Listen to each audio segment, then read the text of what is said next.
Rebonjour à tous, donc je vais vous présenter dans cette vidéo la manière dont on peut définir le statut des utilisateurs du blog WordPress. Je vous avais dit dans la précédente vidéo que WordPress était un blog collaboratif. Alors effectivement, ça permet tout simplement à plusieurs utilisateurs de construire le blog, donc de produire des articles, des pages, des commentaires, etc. etc. Or, le grand avantage, c'est qu'on peut définir le rôle de chacun des utilisateurs, leur accorder plus ou moins de droits. Alors, pour cela, je vous renvoie à cet excellent petit article sur la fabrique de blogs, où en fait, Philippe Martin, en l'occurrence, a recensé les droits des différents utilisateurs. Donc, on voit bien que les droits de l'administrateur sont extrêmement important, puisqu'ils peuvent aller de la mise à jour du cœur de WordPress, à la gestion des utilisateurs, en passant par l'exportation, les importations, etc. Je vous ai déjà présenté dans la précédente vidéo quelques-unes de ces fonctions. Il existe un autre statut qui est celui d'éditeur. Alors, l'éditeur, lui, peut modérer les commentaires, gérer les catégories, des liens, etc. etc. Il y a le statut d'auteur, qui permet d'éditer des articles, de supprimer des publications d'articles. Il y a le contributeur également, qui peut lui juste éditer des articles et lire. Et enfin l'abonné, je dirais, qui est l'utilisateur le plus simple, qui lui va juste lire effectivement le blog. Donc, il faut maintenant que je vous présente comment est-ce qu'on établit ces différents statuts des utilisateurs. Alors, je vais retourner sur le blog que j'avais créé pour la précédente vidéo. Et donc, je vais retourner sur ma chaîne de commandes, je dirais celle-ci, puisque vous vous rappelez, hein, il y en a plusieurs, il y a le tableau de bord, et puis il y a, je dirais, cette chaîne de commandes un peu plus large. Donc, je vais aller dans la partie, cette fois-ci, configuration, et à utilisateur. Je clique sur utilisateur, et là, je vais pouvoir, puisque je suis administrateur du site, inviter d'autres utilisateurs. Donc je vais cliquer sur inviter, et là je vais entrer une adresse mail, donc formateur wordpress83@gmail.com, qui est une adresse évidemment différente de celle que j'ai utilisée pour créer ce blog. Je vais faire de cet utilisateur, admettons, un éditeur. Donc si je reviens à mon article, vous vous souvenez que l'éditeur, il a quand même des droits relativement importants, hein, puisqu'il peut notamment gérer les catégories, hein. Et donc, je vais lui envoyer l'invitation.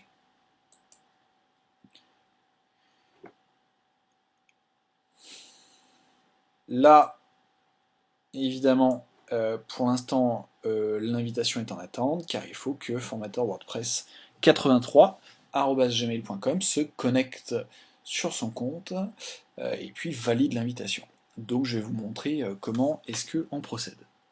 Donc je vais tout d'abord me déconnecter de mon blog, donc ici, et je vais donc aller sur la boîte mail de formateur WordPress 83. Donc là, je vois que j'ai reçu un nouveau mail. Alors, ce mail apparaît ici, où on me dit que je suis donc invité en qualité d'éditeur sur Sciences Humaines. Donc il y a deux étapes. Tout d'abord, créer un compte WordPress. Vous êtes obligé d'en créer un pour y avoir accès, et ensuite, il faudra accepter l'invitation.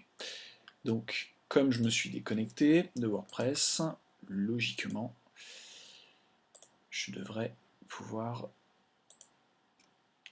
accéder directement à WordPress comme s'il n'y avait aucun compte. Donc je clique. Donc là, on me demande d'utiliser une adresse de messagerie. Donc je vais utiliser mon adresse, à savoir formateur WordPress. J'arrive pas à sélectionner, j'y arrive, voilà. Donc je copie et je colle. Voilà, avec le F ce sera plus pratique. Je choisis mon identifiant. Alors on ne peut pas utiliser WordPress en tant que tel, donc je vais mettre formateur WP83, espérant que cela marche. 84, admettons. Voilà. Le mot de passe, vous le choisissez. Et je m'inscris. Donc là, logiquement, on me dit que dans ma boîte mail, il faut que j'active mon compte, ce que je fais. Le blog du coup apparaît en anglais, donc il faut que je change la langue. Je vais donc aller sur mon compte personnel.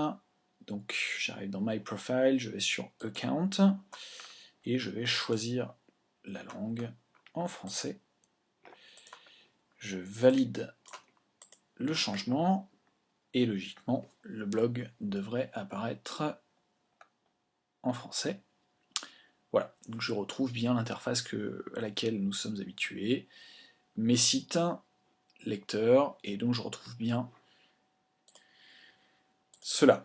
Une fois donc que j'ai activé mon compte, eh bien, il faut que je revienne à mon mail d'invitation et que j'accepte l'invitation.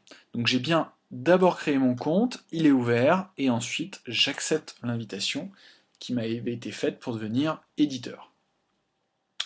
Donc, j'espère que ça va marcher. Voilà, félicitations, donc vous avez été ajouté à ce blog. Et cette fois-ci, je vais pouvoir du coup avoir accès à l'autre blog, celui auquel j'ai été invité, à savoir Sciences Humaines Blog. Donc là, à partir de mon compte, je vais pouvoir retrouver ce site, et puis je vais pouvoir derrière modifier certains éléments à partir du tableau de bord, élaborer un nouvel article, etc., etc., puisque j'existe cette fois-ci comme éditeur de ce site. Voilà donc pour l'acceptation donc du statut d'éditeur, et de manière plus générale, comment est-ce que vous pouvez inviter plusieurs utilisateurs sur WordPress. Merci.